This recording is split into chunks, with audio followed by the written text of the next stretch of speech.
ستقام مباراة الرجاء الرياضي ضد الفتح الرباطي اليوم الأحد 26 يناير 2025 في تمام الساعة 8 مساء بتوقيت المغرب، 11 مساء بتوقيت مكة المكرمة، على ملعب البشير بمدينة المحمدية.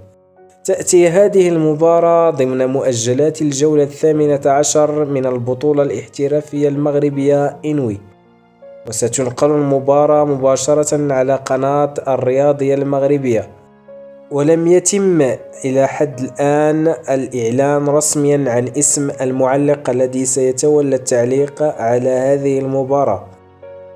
إخواني أخواتي، هذا كل ما يتعلق بفيديو اليوم. نلتقي في موعد آخر إن شاء الله. دمتم في رعاية الله وحفظه.